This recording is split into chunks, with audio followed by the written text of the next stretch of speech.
हम लोग अब स्टार्ट करने वाले हैं क्वेश्चन आंसर। तो सबसे पहला जो क्वेश्चन है वो है एक्सप्लेन द फॉलोइंग कंसेप्ट में डायलैक्टिक्स।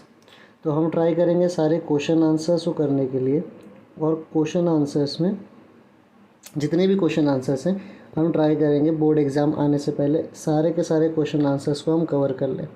सबसे पहले जो हम कवर करने वाले हैं वो डायलैक्टिक्स, और ये रहा डायलैक्टिक्स का आंसर।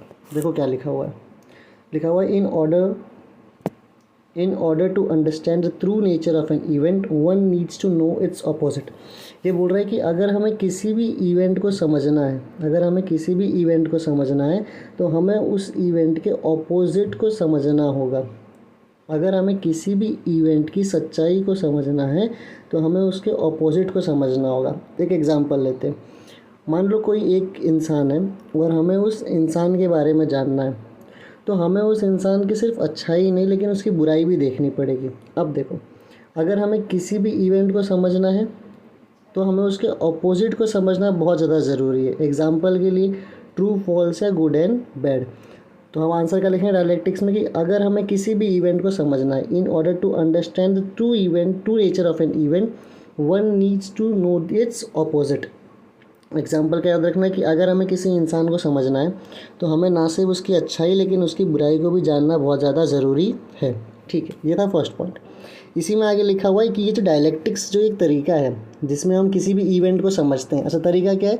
तरीका ये है कि अगर हमें किसी भी इवेंट को समझना है तो हमें उसके ऑपोजिट के बारे में जानना बहुत ज़रूरी है, तभी हम उस इवेंट की सच्चाई को समझ पाएंगे। ये जो आइडिया डायलैक्टिक्स का ये दिया था एक जर्मन फिलोसोफर जिनका नाम है जॉर्ज विल्हेम फ्रेडरिक हेगल। इन्होंने इस आइडिया को दिया था। तो पहला पॉइंट हमारा क्लियर है, जिसमें क्या कह रहा है कि अगर हमें किसी भी इवेंट की सच्चाई को जानना है तो हमें उसके ऑपोजिट को समझना बहुत ज़्यादा ज़रूरी है। ठीक है, अब आते हैं सेकेंड पॉइंट पे। सेकेंड पॉइंट पे दिया है कि theory called thesis is proposed at the beginning, it is followed by the another theory called as antithesis which is contrary to thesis. देखो समझते हैं इसको। हम वही आदमी का एग्जांपल लेते हैं। मान लो एक आदमी है और उसे दुनिया बोलती है कि यार ये इंसान ना बहुत अच्छा है। तो जब वो बोल रहा है कि वो अच्छा है तो वो कुछ ना कुछ पॉइंट रखेगा।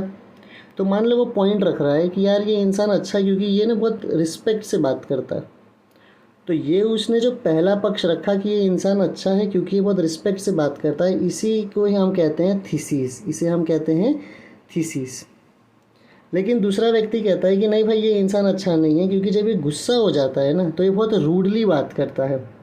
तो ये जो दूसरा पक्ष रखा गया है इसे हम कहते हैं एंटीथीसिस।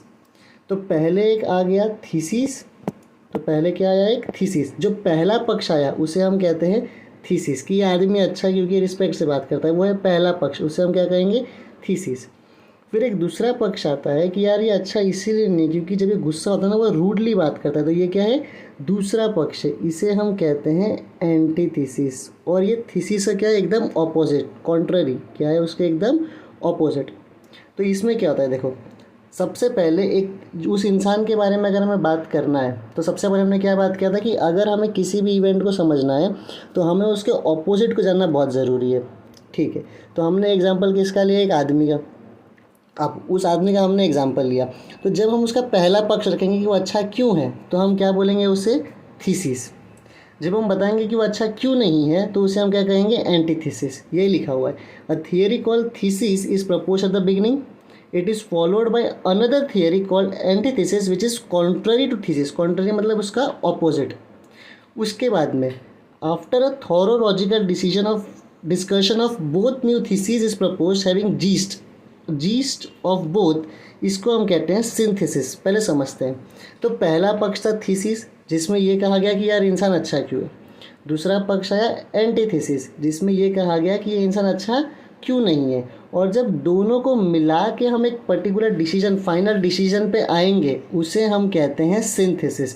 तो यही लिखा है कि एक जब हम लॉजिकल डिस्कशन करेंगे दोनों थीसिस पे, कौन सा? थीसिस और सिंथेसिस, जब दोनों पे डिस्कशन करेंगे और एक नए थीसिस पे आएंगे उसे हम कहते हैं सिंथेसिस।